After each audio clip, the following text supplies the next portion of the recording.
국세청은 이익소각 행위를 재구성해서 증여한 사람에게 의제배당으로 봐서 배당소득을 과세해야 한다고 했는데요. 결국에는 안녕하세요. 컨설팅 전문 세무사 박정현입니다. 지난 시간 이익소각이라는 컨설팅 방법에 대해 설명을 드리고 국세청에서 제기한 이익소각에 대한 문제점과 어떤 점을 주의해야 하는지 설명을 드렸는데요. 오늘은 최근 결정된 대법원 판례로 이익소각 컨설팅 동향이 어떻게 변모해 갈지, 그리고 앞으로는 어떻게 실행해야 하는지 한번 말씀해 드려보고자 합니다. 최근 고등법원 판례와 대법원 판례를 보시면 최종적으로는 국가가 패소하고 납세자가 승소한 결과가 나왔는데요. 대법원은 고등법원 판결을 유지한 상황이므로 고등법원 판례의 내용에 대해 한번 중요하게 살펴보겠습니다. 동일한 안건으로 조세심판원이나 지방법원에서는 납세자의 손을 들어주기도 국가의 손을 들어주기도 했지만 최종적으로는 납세자가 승소하게 되었습니다. 그 내용을 같이 보시면 피고인 국세청은 이익소각이라는 일련의 거래는 조세 회피 목적으로 의도적, 계획적으로 만들어낸 행위다 라고 얘기를 했고요. 납세자가 배우자를 이용한 가장행위를 통해 주식을 양도함에 따른 의제배당, 즉 배당소득의 과세를 회피한 거다.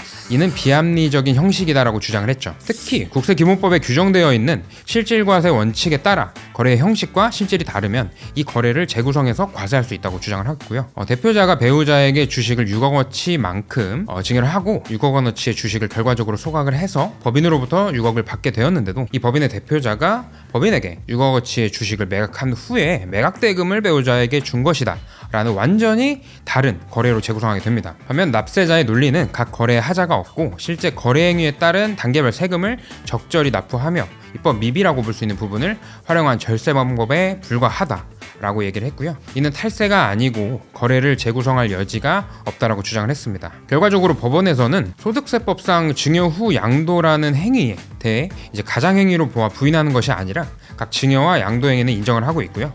이를 이월 과세라는 규정을 통해 취득가액의 상승을 방어하고 있을 뿐이라는 법원의 판단이 있었습니다. 이러한 판례를 미리 예측이라도 했는지 국세청은 주식 이월 과세 규정 개정안을 지난 7월 25일 발표했는데요. 주식을 소각하기 전 1년 이내에 증여받은 주식은 내가 증여받은 금액으로 취득가액을 산정하는 것이 아니고 배우자나 직계 존비속이 취득한 취득가액으로 양도 차익을 계산하게 된다는 개정안을 발표하게 됩니다. 즉 25년도부터는 주식을 증여하고 1년이 지나야만 이익소각을 진행할 실익이 생긴다고 볼 수 있습니다. 1년 이내에 주식 소각을 진행을 한다면 6억 원과 배우자가 취득한 금액의 차이를 배당소득으로 과세하게 되니까 꽤 세금을 많이 내게 됩니다. 올해가 얼마 남지 않은 지금 이 시점에서 어떤 액션을 취해야 할까요? 세법 개정안을 보시면 2025년 이후 증여받는 주식에 대해서만 이월과세를 적용한다고 되어 있으니 올해 즉 2024년 안에만 증여를 하게 된다면 1년이라는 시간을 기다리지 않아도 된다라는 결과가 나옵니다. 그렇다면 이익소각 아직도 할 수 있을까요? 당연히 할 수 있습니다. 개정이 예정되어 있는 지금이 적절한 타이밍이라고 생각이 되고요.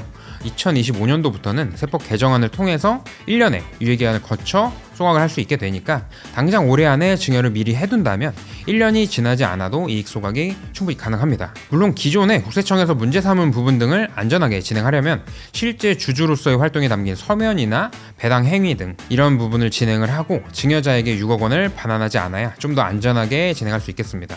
만약 올해가 지나서 주식을 증여하게 된다면 1년이 지나서야 이익 소각을 진행할 수 있고요. 그에 따른 실익도 함께 변동되니까 좀 주의하셔야 되는 부분이죠. 특히 내년부터는 증여 후 1년이 지나서 소각을 하되 주가 추이를 분석을 하면서 많이 오르지 않도록 손익을 추적하는 컨설팅으로 변모할 것 같고요. 이런 황금 타이밍을 놓치지 마시고 이익 소각이 본인에게 필요한지 파악을 한 후에 올해 안에 증여할지 여부를 빠르게 결정하시길 바라면서 오늘 영상 마치도록 하겠습니다. 댓글에 적힌 블로그를 참고하시면 법인 컨설팅과 관련된 더 좋은 내용이 많이 있으니 절세에 도움이 되실 거라 생각합니다. 오늘 영상이 도움이 되셨다면 좋아요와 구독, 알림 설정까지 부탁드리겠습니다. 감사합니다.